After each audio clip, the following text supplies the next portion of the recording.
Hello. জি, আমি লোকেশনে আছি, দাঁড়ায়। জি ভাইয়া, নামতেছি, একটা মিনিট দেন। আজকে আমি আপনাদেরকে দেখাবো কিভাবে অন্য কাজের পাশাপাশি পার্ট টাইম শুধুমাত্র উবার চালিয়েও একটা ভালো টাকা ইনকাম করা যায়। বিকাল 5:30টার সময় বাসা থেকে বের হয়েও কিভাবে শুধুমাত্র উবারে 8টা ট্রিপ দিয়ে একটা হ্যান্ডসাম অ্যামাউন্টের টাকা নিয়ে বাসায় ফিরলাম, সেটাই আজকে আপনাদের দেখাবো। আমি রাইড শেয়ার স্টোরি, আমি বিগত 9 বছর ধরে অন্য কাজের পাশাপাশি রাইড শেয়ারও করে আসতেছি। আমার মতো যারা অন্য কাজও করেন এবং পাশাপাশি একটু রাইড শেয়ার করে বাড়তি ইনকাম করতে চান, তাদের জন্য এই ভিডিওটা অত্যন্ত গুরুত্বপূর্ণ। আর পাশাপাশি যারা রাইড শেয়ার করেন কিন্তু ঠিকমতো ইনকাম করতে পারেন না, তারাও চাইলে ভিডিওটা দেখতে পারেন, কারণ এখানে অনেক ইম্পর্টেন্ট ইনফরমেশন থাকবে। কিভাবে কোন ফর্মুলায় রাইড শেয়ার করে ভালো ইনকাম করা যায় সেগুলো আপনারা বুঝতে পারবেন। কি খবর রাইডার ভাই ব্রাদাররা, কেমন আছেন সবাই? ইনকাম পাতি হচ্ছে তো, নাকি ভুলভাল ট্রিপ সিলেক্ট করে চিপাই চুপাই যে পড়ে আছেন আর কোনো ট্রিপ পাচ্ছেন না আর হাই হাই করছেন? সকাল থেকে বাসায় বসে আমার ফ্রিল্যান্সিং কাজগুলো করছিলাম। আমি পার্ট টাইম ফ্রিল্যান্সিং করি এবং বাকি টাইম রাইড শেয়ারিং করি। আজকে সোমবার বিকাল 5:30টার সময় মোহাম্মদপুর থেকে রাইড শেয়ারের জন্য পৌয়ারে প্রথম একটা ট্রিপ নিয়ে যাচ্ছি বনানীর উদ্দেশ্যে। বনানী 15 নম্বর রোড। আজকে আপনাদের দেখানোর উদ্দেশ্য ছিল শুধুমাত্র উবার চালাই কেমন ইনকাম করা যায়। এই জন্য উবারে আমি ট্রিপ দিছি আজকে 8টা দিয়ে একটা ভালো টাকা ইনকাম হয়েছে। পাশাপাশি পাঠাও একটা ইমার্জেন্সি একটা ট্রিপ দেওয়া লাগছে। সো এই 9 ট্রিপে আজকে কত টাকা ইনকাম করলাম, কিভাবে করলাম তার বিস্তারিত এখন আপনাদের দেখাবো। 5টা 27-এর সময় বাসার ভিতর থেকে প্রথম ট্রিপটা ধরলাম, ধরে আপুর লোকেশনে আসলাম। আসার পরে দিলাম আপুকে ফোন। হ্যালো। জি, আমি লোকেশনে আছি, দাঁড়ায়। জি ভাইয়া, নামতেছি, একটা মিনিট দেন।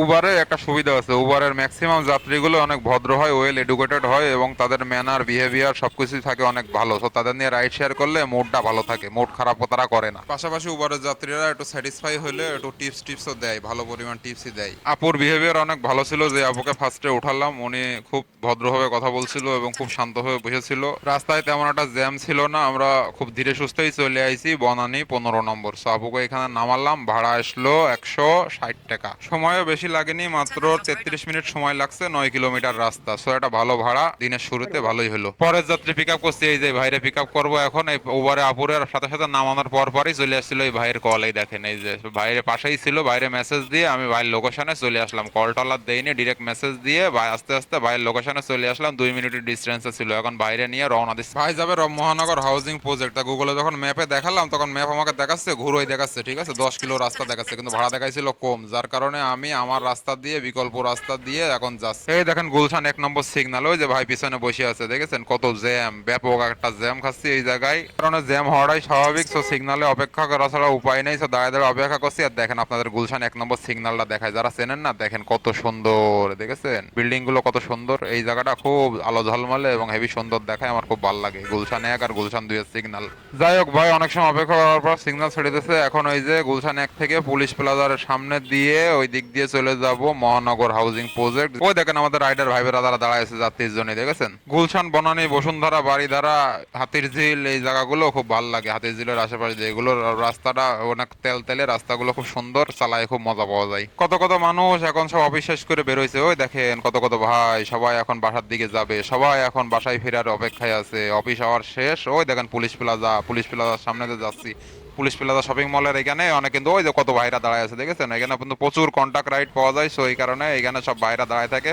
পিক আওয়ারে এখানে প্রচুর কন্টাক্ট রাইড পাবেন আপনারা। তো এখন পিক আওয়ার বলে হাতিঝিলের রাস্তাগুলো একটু জ্যাম আছে, দেখেন হাতিঝিল দিয়ে যাচ্ছি। পিক আওয়ারের সময় সবাই প্রচুর ব্যস্ত থাকে, সবার অনেক দ্রুত বাড়ি ফেরার পেশার, সবাই দ্রুত দ্রুত চালায়। যেখানে রাস্তা ফাঁকা থাকে, হাতিঝিলের মতো এরকম রাস্তা পালেই, তেল তেলে রাস্তা পালেই সবাই কোপের উপরে থাকে, বুঝেছেন। একটু ফাঁকা রাস্তা পালেই আগুই জাতি হবে। নতুন নতুন যারা বাইক চালাবেন ঢাকা শহরে খুব সাবধানে চালাবেন। এই দেখেন হাতিঝিল ব্রিজ, দেখেছেন কত সুন্দর। এই দেখেন এইখান থেকে এখন চলে যাব মহানগর প্রজেক্ট। আর বেশি দূর রাস্তা নেই, সামনেই মহানগর প্রজেক্ট। ভাই আমারে বললো মেন গেটে না ঢুকে এই পকেট গেটে ঢুকতেছে। পকেট গেটে ঢুকলাম। এখন মেন গেটে জ্যাম হতে পারে, তো পকেট গেটে ঢুকেও দেখি পকেট গেটেও জ্যাম। দেখেন আরে জ্যাম, জ্যামে পড়ে গেছি। যাই হোক জ্যাম টাম ছাড়াই নিয়ে এসে এই যে চলে আসলাম বাইরে। এখন এখানে নামাই দেবো, বাইরের লোকেশন নামাইও দিলাম। 110 টাকা ভাড়া আসলো। দুইটা ট্রিপ মিলে আমার 271 টাকা ইনকাম হয়ে গেল। সময় বেশি সময় লাগেনি, 28 মিনিট লেগেছে। 6 কিলোই চলে আসছি। ওবার একটা কলও চলে আসে সাথে সাথে, দেখেছেন পাশের থেকে, ওই যে 2-3 রোড পরে থেকে একটা কল চলে এসেছে। আমি এখন যাবো বাইরে আনতে, 2 মিনিট ডিস্টেন্স দেখাচ্ছে। ভাই ভাই যাবে শাহবাগ। তো এখন গুলি বাইরে নিয়ে চলে যাব শাহবাগ। মহানগর প্রজেক্টে কিন্তু ভালো ভালো কল পাওয়া যায়, এই যে বাইরে নিয়ে নিলাম, বাইরে নিয়ে এখন শাহবাগের দিকে রওনা দেব।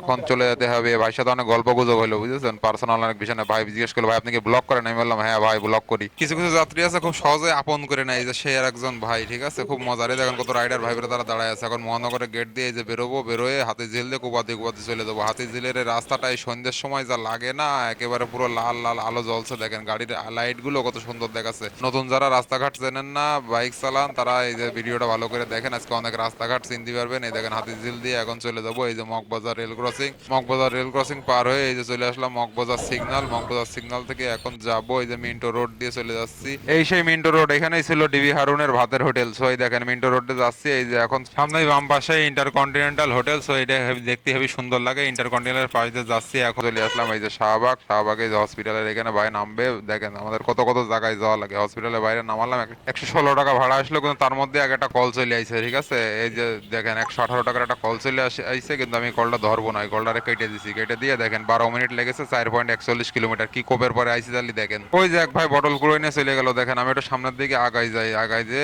এইখানে দাঁড়াই দেখি যে কনটাকে টিপ টিপ পাই কিনা। কলটা আসতেছে না, তো এইখানে আবার এসে একটু দাঁড়ালাম। দাঁড়াই চিন্তা করছি ওই পারে যাবো, এখানে ফুটো আছে, এই ফুটো দিয়ে ওই পারে চলে যাবো আস্তে করে। পুলিশ মুলিশ নেই, সামনে দিয়ে বামে ওই পাশে চলে যাবো। এখানে এসে দাঁড়াবো। আধা ঘন্টার উপরে এখানে দাঁড়াইছিলাম, কোনো দুটা কল আসছিল কিন্তু কেটে দিছি। কেটে দেওয়ার কারণে আবার কল আসছিল না। সো এখানে এসে শাহবাগ মোড়ে দাঁড়ালাম। এখানে একটা উবারে কল পেয়ে গেছি। কলটা নিয়ে এখন যাবো, সামনেই আছে ভাই একেবারে কাছে। সো এখান থেকে নিয়ে চলে যাবো। পরপর করে টিপ দিয়ে একটু রেস্ট নিচ্ছিলাম, এই জন্য কলগুলো ধরে নিয়ে দেখেন একটা ভাই, যে ভাইরে নিয়ে এখন যাবো। কোন দিকে যাবো বলেন তো? দেখেন দেখাচ্ছে 14 মিনিট লাগবে, 3.3 কিলোমিটার। ছোট ছোট টিপ ধরছি উবারে, কারণ সব উবারে টিপ ধরছি তো। পাঠাও অফ রেখে দিছি, ইন্ডাইভ অফ রেখে দিছি।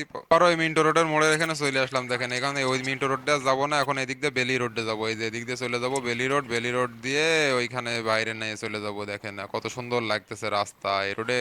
দেখেন এদিক দিয়ে কিন্তু উল্টো যাওয়ার রাস্তা, কিন্তু উল্টো দিক দিয়ে চলে আইছি। দেখেন রিক্সালারা আছে, রিক্সালাদের সাথে দাঁড়াই পড়েছি। রাত একটু গভীর হলে মামুরা আর কিছু বলে না। রাস্তাঘাট যেদিন ফাঁকা থাকে মামুরা সবসময় কিছু বলে না। ওই যে এক মামু দাঁড়ায় আছে, মামুর কাছে ব্যস্ত। আমি রিক্সালাদের সাথে যে উল্টো দিক দিয়ে রিক্সালারা উল্টো মারছে, আমিও উল্টো মারছি। সো এই দিক দিয়ে দেখেন ওই যে একটা ভাই চলে আইছে, সিগন্যাল ব্রেক করেছে। বাইরে পুলিশ থামাইলো কিন্তু কিছু বললো না। ভাই আবার ক্যামেরার দিকে হাই দিয়ে চলে গেল। তো আমি দেখেন আবার যাচ্ছি এই যে বেলি রোড দিয়ে। বেলি রোড দিয়ে ওই পাশ থেকে যাব। কোথায় যাব এটা দেখতে হলে ভিডিওর সাথে শেষ পর্যন্ত থাকতে হবে। লাস্টে কিন্তু হিসেব দিয়ে দেবো কত টাকা খরচ হলো, কত টাকা হলো। সবাই কেউ যায়েন না, পুরো ভিডিওটা ভালো করে দেখেন। বেলি রোড পার হয়ে এই দেখেন চলে আইছি ফ্লাইওভার উঠে গেছি। ফ্লাইওভার উঠে এখন যাব আবুল হোটেলের ওখানে। যে ভাইরা নিছি ওই ভাই আবুল হোটেলের একটু আগে নামবে। সো দেখেন ফ্লাইওভার গুলো হেভি মজা। ফ্লাইওভার থেকে রাস্তার ভিউ যা দেখতে যে সুন্দর লাগে ঢাকা শহর রাত্রিবেলা। আমি তো রাত্রিবেলা রাইডে বেরোই আর ভিউ দেখি, শুধু ভিউ ভিউ দেখি আর এনজয় করি। এতবার যাই তারপরেও ভালো লাগে, হেভি মজা লাগে। দেখেন চিপাচাপর মধ্যে যাচ্ছি, দেখেছেন বাইক আলাদার জন্য বাম পাশে চিপাচো। বাইরে এখানে নামাই দিলাম, 89 টাকা আর্নিং হলো, ঠিক আছে। দেখেন 477 টাকা ইনকাম হয়ে গেছে এই পর্যন্ত উবারে। 12 মিনিট সময় লেগেছে এই জায়গায় আসছি। 3.5 কিলো রাস্তা ছিল। শুধু দেখেন আবুল হোটেলের একটু আগে এই জায়গায় দাঁড়ায় আছি। ওই দেখেন একটা রাইডার ভাই, এখানে রাইডারদের দেখছে আমি বসে বসে। ওই যে দাঁড়ায় আছে একা একা, কন্টাকে যাত্রী খুঁজছে, মনে যাত্রী পেয়েও গেছে কিনা তা বলতে পারবো না। দেখেন আরো রাইডার ভাইটা যাচ্ছে, ওই দেখেন চলে গেছে সামনে আবুল হোটেলের ওই ফুটওভার ব্রিজের এখানে। তো আমার খিদে লেগে গেছে, বাইরের কাছে একটু সিঙ্গাড়া খাবো। এই দেখেন এখানে সুন্দর সুন্দর সিঙ্গাড়া বাজছে ভাই, তাই এখান থেকে মনে করলাম সিঙ্গাড়া খাই। সিঙ্গাড়া খেয়ে একটু এনার্জি ব্যাক নিয়ে আসি। আবার কুপাতি হবে, এখনো অনেক সময় রাইড করতে হবে।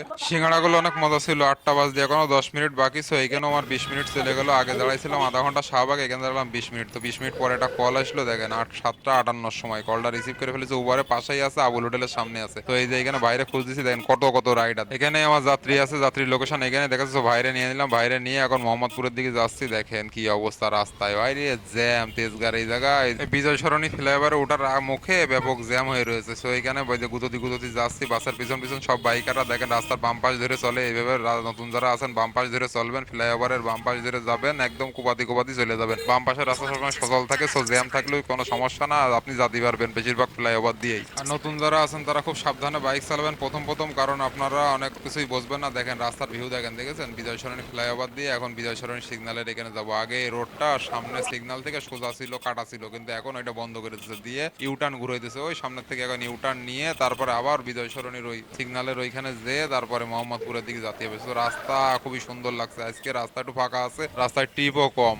অন্যদিন তো একটু বেছে বেছে উবার পাঠাও, ইনড্রাইভে কল নেই, সবসময় তো দেখেন দামাদামি করে কল নেই, কিন্তু আজকে দেখেন আজকে কোনো দামাদামি করতেছি না, পাঠাও অন করতেছি না, শুধু উবারে নিয়ে নিয়ে যাচ্ছি, কারণ আজকে উবারে রাইড দেবো। আর শুধু উবারে রাইড দেওয়ার কারণে সব আমার উবারের কল ধরা লাগছে, যেটাই আসছে সেটাই ধরে ফেলতেছি, কোনো কল কাটতেছি না, কারণ কাটলি আবার কখন পাবো না পাবো আবার বসে থাকা লাগে কিনা, এই চিন্তা করে কাটতেছি না। রাস্তায় এমনি কল কম আছে, ছোটখাটো যা পাচ্ছি সেটা নিয়ে চলে যাচ্ছি। এই কারণে আজকে ইনকাম পাতি একটু কম আসছে। তো দেখেন গণভবনের ওখান থেকে চলে আসলাম। তো এটা আগে ছিল গণভবনের সিগন্যাল, কিন্তু এখন হয়ে গেছে এটা জুলাই জাদুঘরের সিগন্যাল। সো এটা জুলাই জাদুঘরের ওখান থেকে চলে আসলাম, মোহাম্মদপুরে ঢুকে গেছি। এই যে তাজমহল রোড, তাজমহল রোডে আসলেই দেখেন রিক্সার কি চাপ। আপনারা যারা তাজমহল রোডে আসেন, জ্যামের মধ্যে পড়েন, রিক্সার কত পরিমাণ রিক্সার মধ্যে পড়েন একটু কমেন্ট করে জানান তো আপনারা ভাই ব্রাদাররা। দেখেন এখন রাস্তা ফাঁকা, তাও মনে করেন যে রিক্সা। ঢাকা শহরে সারা ঢাকা শহর ফাঁকা থাকবে, কিন্তু মোহাম্মদপুরের তাজমহল রোড কোনোদিন ফাঁকা থাকবে না। তাজমহল রোড, রিং রোড, এই শিয়া মসজিদ পার হয়ে গেলাম, এই যে ঢুকে যাচ্ছি মোহাম্মদী হাউজিং লিমিটেড মেন রোডে। এখন এখান থেকে চলে যাবো সোসাইটির ভিতরে। ভাই নামবে মোহাম্মদী হাউজিং সোসাইটি। এখান থেকে আমার বাসার ডিস্টেন্স মাত্র 1 কিলোমিটারেরও কম। সো এখান থেকে আমি বাসায় চলে যেতে পারতাম, কিন্তু বাসায় যাবো না। এই যে 133 টাকা ভাড়া আইছে, একদম কম ভাড়া আইছে, 625 টাকা এই পর্যন্ত ইনকাম হয়েছে। বাসায় যাবো না, কারণ হচ্ছে আপনাদের কাছে উবারে 12টা পর্যন্ত রাইড শেয়ার করে দেখাবো। এখনো 9টা বাজেনি, মাত্র 8:45 বাজে। 15 মিনিট এখানে অপেক্ষা করার পরে একটা কল পেলাম স্কয়ার হসপিটাল, দেখাচ্ছে 22 মিনিট লাগবে, 4 কিলোমিটার রাস্তা। রাস্তায় একটু জ্যাম দেখাচ্ছে। সো দেখেন এই যে আসাদ গেটের এখানে জ্যাম খাচ্ছি, জ্যাম খাতি একদম কুতকুত করে সামনে চলে আইছি, বুঝছেন। আমি আর সবসময় কুতকুত করে সামনে চলে আসি। ওই বাম পাশে দেখেন তালুকদারা সোনার বাংলা ফিলিং স্টেশন পার হয়ে আসলাম। এই যে সংসদ ভবনের রাস্তায় ঢুকে গেছি। ও আমার সবচেয়ে পছন্দের রোড। এই রোডে যা মজা লাগে না, আমার বাড়ির কাছে তো আমার সবসময় এই রোডে যাতায়াত করা লাগে। এই রোডে আমি কোপের উপরে থাকি, রাস্তা এমন চওড়া। বহু বছর আগে পোলাপান এই রোডে রেস করতো বাইক নিয়ে, কার নিয়ে। আমি ওই সময় বাইক নিয়ে মাঝে মধ্যেই চলে আসতাম, এসে দেখতাম। 27 নম্বরের রাপা প্লাজা, এয়ার প্লাজা পার হয়ে যাচ্ছি এখন ড্যাফোডিল ইউনিভার্সিটির সামনে দিয়ে। সামনেই বাম পাশ দিয়ে চলে যাবো। এই যে বামে ঢুকে গেলাম। তো এখানে স্কয়ার হসপিটালের এই জায়গায় ভাই নামবে। পিছনে কিন্তু থুয়াইছি ধানমন্ডি 32 নম্বর। সার একটু সামনে আগুলি পান্থপথ সিগন্যাল। সইতে ভাই আমার টাকা দিয়ে দিল। ভাই 103 টাকা ভাড়া আইছে, ভাই আমার 110 টাকা দিল। সো দেখেন উবারে 728 টাকা ইনকাম হয়ে গেছে। দিকে পাঠাও লিডার বোর্ডে দেখছি পাবলিক ভরপুর টাকা ইনকাম করছে। পাঠাও একটা কল ছিল, কেটে দিচ্ছি। আবার একটা কল ধরে ফেললাম পাঠাও, কারণ এখান থেকে একদম কাছে রয়েছে। আগের কলটা মাত্র 14 মিনিটে নিয়ে আসি, এটাও 5 কিলো রাস্তা ছিল। সো এখানে অনেক সময় বসেছিলাম, অনেক সময় বসে বসে কল পাচ্ছিলাম না উবারে, তাই পাঠাও একটা কল পেয়ে ওইটার প্রথমে একটা কেটে দিলাম যে উবারই দেখাও। পরে সেকেন্ড কলটা পেয়ে ওইটারে ধরে ফেললাম। বসুন্ধরা সিটির সামনে দিয়ে এই যে কারণ বাজার সিগন্যালের এখানে দাঁড়ায় আছি। আরে জ্যাম, সিগনালে প্রচুর জ্যাম। সো সিগন্যালটা অনেক সময় দাঁড়িয়ে থাকার পরে সিগন্যালটা ছাড়লো। সো আরে রিক্সা, টেসলা এত পরিমাণ টেসলা এই মেন রোডে থাকে। তো এখন ওই দেখেন এই যে 21 টেলিভিশনের এখানে এই যে চলে যাবো প্যানপেসিকির সামনে দিয়ে। পাঠাওয়ে কল ধরতাম না, কিন্তু উবার অনেক সময় ধরে পাচ্ছিলাম না, যার কারণে পাঠাও একদম মুখের পরে কল পাইছি। যেখানে আমি দাঁড়ায় আছি ঠিক ওইখান থেকে কিন্তু যাবে আছে মৌচাক। তো চিন্তা করলাম মৌচাকের দিকে চলে যায়, মৌচাকে গেলে ওখান থেকে আবার উবারের কল পেয়ে যাবো। সো দেখেন এই যে নিউ ইস্কাটন রোডে যাচ্ছি। এই ইস্কাটন রোডে কিন্তু আমাদের সালমান ফ্ল্যাটে থাকতো, ঠিক আছে। এইটাই কিন্তু টিভিতে নিউজে আসে। তো দেখেন এখন এই যে মৌচাকে যাচ্ছি, ফ্লাইওভারে উঠে গেছি। ফ্লাইওভারে উঠে যে সামনে নেমে বাইরে মৌচাকে নামাই দেবো। আমি শুধু বৃষ্টিও আসছে, দেখেছেন 2-1 ফোঁটা বৃষ্টি পড়া শুরু হয়ে গেছে। কি একটা অবস্থা দেখেন। আরে রিক্সা, টেসলার অত্যাচারে কোনোভাবেই যাওয়া যায় না। দেখেন কি একটা অবস্থা, কোন দিক দিয়ে যাবো কোনো মতেই পার হতেই পারছি না। টেসলা একটুখানি আগে যাচ্ছে, আবার টেসলা। সো এই যে নামালাম মৌচাক। 116 টাকা ভাই ডিজিটাল পেমেন্ট করে দিচ্ছে। সো উবার আগে 728 টাকা আর্নিং ছিল, আর এখান থেকে 98 টাকা আর্নিং হয়েছে। দেখেন এখন কি অবস্থা। এখন বাজে 9:41। 15 মিনিট অপেক্ষা করার পর 9:56 সময় উবার একটা কল পেলাম। 142 টাকা ভাড়া, যাবে জুরাইন রেলগেট। সো ভাইরে যেখান থেকে পিক আপ করে যাচ্ছি জুরাইন রেলগেটের উদ্দেশ্যে। গুগলে ম্যাপে দেখলাম 7.7 কিলোমিটার রাস্তা, 21 মিনিট সময় লাগবে যাইতে। এই দেখেন বঙ্গভবনের পাশ দিয়ে যাচ্ছে। ওই যে বঙ্গভবন বাম পাশে, দেখেছেন বঙ্গভবনের পাশ দিয়ে এখন চলে যাব জুরাইন রেলগেট। রাস্তা ফাঁকা থাকলে উবারে ভাড়া আসে একদম কম, আর মনে করেন যে পাঠাও আসে কম, ভাড়াও কম থাকে। এটা একটা জ্বালা। ওই দেখেন রাস্তার মাঝখানে ইট পড়ে আছে, কিভাবে দেখেছেন। খুব সাবধানে চলাফেরা করবেন, ইটের সাথে উড়োই দিলে কিন্তু পড়ে যাবেন। হানি ফ্লাইওভার উঠে পড়েছি। এখন দেখেন এখন আর সময় লাগবে না, বৃষ্টিও শুরু হয়ে গেছে। বৃষ্টিতেও দেখেন গুড়ি গুড়ি বৃষ্টি পড়ছে, দেখেছেন। আমি তো কোপের পরে যাচ্ছি, এমনি বৃষ্টি শুরু হয়ে গেছে। রায় তো ভালোই হয়ে গেছে। এখন আমি আর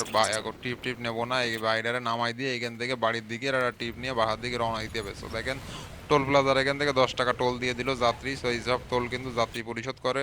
মোটেও আজকে আর রাইড শেয়ার করতে ভালো লাগছে না, তারপরেও করতেছি, কারণ এই যে আপনাদের এক্সপেরিমেন্ট দেখাতে হবে। সো দেখেন এমন একটা লোকেশনে চলে আইছি, জুরাইন রেলগেট। 162 টাকা ভাড়া দেখাচ্ছে, কিন্তু এটা আউটস্ট্যান্ডিং ব্যালেন্স দেখাচ্ছে, কারণ ওনার 20 টাকা জরিমানা ছিল। সো এখান থেকে আমার আর্নিং হচ্ছে 142 টাকা। উবার 20 টাকা আমার কাছ থেকে নিয়ে নেবে। সো এখানে মনের দুঃখে দাঁড়ায় বিড়ি খাচ্ছি। দেখেন এই যে ওই একটা রাইডার ভাই চলে গেল। ওই রাইডার ভাইয়ের সাথে অনেক সময় দাঁড়ায় এখানে গল্প করছিলাম। সেই টিপ নামাইছি আরো 10 মিনিট আগে, কিন্তু এখনো কোনো কলের কোনো সাপোর্ট পাচ্ছি না। সো দেখেন দেখে রোহিন সুপারের এটা দেখতেছি জুম করে ফোনে, দেখেছেন কি জুমটা মারিছি এখান থেকে। অনেক সময় হয়ে গেল ভাই, কোনো কল পাচ্ছি না। সো ভাবলাম বাহার দিকে কত দূর রাস্তা একটু দেখে নিলাম। 13 কিলো এখান থেকে আমার বাড়ির রোড। সো দেখেন 11টা বেজে গেছে, 11টা 4 বেজে গেছে। 45 মিনিট পরে এই কলটা পালাম। তো এখন ভাইরে রিসিভ করতে যাচ্ছি। ভাই একটু সামনেই আছে, এখানেই ভাইটা আছে। বাইরে খোঁজ দিছি, ভাই কই কই কই। ওই যে ভাই ব্যাগ নিয়ে দাঁড়াইছে, দেখেন কত বড় বড় ব্যাগ। বাইরে নিয়ে এখন যাব গুলশান। পাঠাও আর ইন্ডিয়াই বন্ধ করে রাখিলাম। এই জায়গায় ইন্ডিয়ায় দুটো দামাদামি করছিলাম, কিন্তু বিষয় হচ্ছে যে এই যে গুলশান থেকে 43 মিনিট লাগবে, দেখেছেন দেখাচ্ছে। হানিফ ফ্লাইওভার উপর উঠে গেছে, হানিফ ফ্লাইওভার দিয়ে যাচ্ছি, কিন্তু এখনো দেখছি হানিফ ফ্লাইওভার উপরে জ্যাম লেগে আছে। বুঝলাম না এই রাত্রিবেলা এখন এত জ্যাম কেন এই জায়গায়। সো দেখেন হানিফ ফ্লাইওভার দিয়ে চলে আসলাম, কত কত বাইক আর যাচ্ছে। আমার পাঠায় আবার একটা কল আইছে দেখেন। সো এখান থেকে এই যে ঢাকা মেডিকেলের মোড়, এই ঢাকা মেডিকেলের মোড়ের থেকে সামনে দোয়েল চত্বর, দোয়েল চত্বরের পরে কাকরাইল, কাকরাইল হয়ে চলে যাবো মহাকালী হয়ে গুলশান। পাঠাও ইন্ডিয়া সব উল্টো পাল্টা লোকেশনের কল আসছিল, যে কারণে কলগুলো নিতে পারিনি। দেখেন কোন জায়গায় চলে আসি, দেখেছেন স্পিডের ঠেলায় বেশি চলে গেছি। এই কলটা গুলশানে নামাতে নামাতেই আমার 12টা বেজে যাবে। সো 12টা বেজে গেলে তখন আমার আবার বাসায় আসতে আসতে আরো 20 মিনিট সময় লেগে যাবে। সো আমি 20 মিনিট লেট হয়ে যাবো আজকে। ওই লোকেশন থেকে ভালো কোনো কলও পাচ্ছিলাম না। এই রাত্রিবেলা ওই জায়গায় যাওয়াটাই ছিল আমার সবচেয়ে ভুল ডিসিশন। তো দেখেন সামনে দেখেন উঠতেছে, দেখেছেন ওরে বাইক আর ভাই ব্রাদাররা উঠতেছে, দেখেন পুরো একদম উড়িয়ে উড়িয়ে চলে যাচ্ছে। বনানীর রাস্তা, ঢাকার এই রাস্তা এখন রেস হবে, রেস কঠিন রেস। এই রাস্তায় চালাতে যা মজা রাত্রিবেলা, কিন্তু আবার নতুনটা খুব সাবধান, প্রাইভেট কিন্তু মেরে দিতে পারে। এই যে গুলশান 2 চলে আইছি, দেখেন এখন ইউনাইটেড হসপিটালের এখানে যাচ্ছি। ভাই ইউনাইটেড হসপিটালের এখানে নামবে, সো বাইরে নামাই দিয়ে আমি গুলির বেগে আবার বাড়ি চলে আসবো। রাত্রিবেলা গুলশান বনানী এই জায়গাগুলো হেবি সুন্দর লাগে। সো দেখেন এই যে বাইরে নামাই দিলাম, বাইরে নামাই দিয়ে 282 টাকা ভাড়া আসলো। সো ভাইয়ের কাছে 500 টাকার নোট ছিল। তো ভাই এবার টাকা খুচরো করতে গেছে, আমার কাছে খুচরো টাকা শেষ হয়ে গেল। তো ভাই আমার 300 টাকা দিল, 19 টাকা বেশি দিচ্ছে। ভাইটা ভালো আছে। সো দেখেন এখান থেকে বেশি সময় লাগেনি, 38 মিনিট লেগেছে। সো এখান থেকে বাড়ির দিকে যাচ্ছে। আজকে আর কোনো টিপির জন্য ওয়েট করার সময় নেই, কারণ অলরেডি 11টা 48 বাজে, 11টা 45 বাইরে নামাইছি। তো দেখেন গুলশান 2 সিগন্যাল, কত কত ভাইরা দাঁড়ায় আছে দেখেন, এখানে অনেক রাইডার ভাই দাঁড়ায় আছে, দেখেন কতগুলো বাইক, সামনেও আরো আছে। সবাই বাসায় ফেরার অপেক্ষা করছে। দেখেন আমার তো আর অপেক্ষা করার সময় নেই বলে আমি গুলি যাচ্ছি। তাও ডেস্টিনেশন সেট করা, যদি রানিং কোনোটা পাই তাহলে নিয়ে নেবো এই আশাই। তো ওই যে বনানী কামালা দত্ত করে ঢুকে গেছি, সামনেই মনে করেন বনানী সুপার মার্কেট। আজকের ইনকামের হিসাবটা আপনারা একটু দিয়ে দিই। দেখেন আজকে উবারে 8 ট্রিপে 1150 টাকা ইনকাম হয়েছে, পাঠাবে একটা 100 টাকা। সো টোটাল 1250 টাকা আজকের ইনকাম। মোট আজকে খরচ হয়েছে 350 টাকা, 50 টাকা উবারের কমিশন, কারণ আমি 7 দিনে 350 টাকার প্যাকেজ চালাই। তো ডেলি 50 টাকা করে পড়ে। তেল খরচ ধরেছি 300 টাকা। মোহাম্মদপুর ব্যাক করা পর্যন্ত টোটাল আমি বাইক চালাইছি আজকে 76 কিলো, রাস্তায় ছিলাম 7 ঘন্টা। 5:30টায় বাহার থেকে বেরোইছি, আর বাহায় পৌঁছাতে আশা করি 12টা 10 বেজে যাবে। 7 ঘন্টার থেকে 20 মিনিট কম। সো আজকে রাস্তাঘাট ফাঁকা ছিল, আমি বেরোইছি লেটে। সো এই কারণে আজকে ভালো একটা ইনকাম হয়নি। তারপরেও শুধুমাত্র উবার অ্যাপসে দিচ্ছিলাম, অন্য অ্যাপসে একটু ট্রাইও করিনি, এই কারণে ইনকাম কম হয়েছে। সো দেখেন সব দিন তো একরকম যায় না, শুধু উবার চালায়ও যে টাকা পয়সা ইনকাম করা যায়, এটা আপনাদের এক্সপেরিমেন্ট করে দেখালাম আজকে। তো আজকে কেমন হয়েছে ভিডিওটা কমেন্ট করে জানান, আর পারলে ভিডিওটা শেয়ার করে দিয়েন ভাই, আপনারা কেউ শেয়ার টেয়ার করতে চান না। Bye bye. Follow, write, share story. Thank you.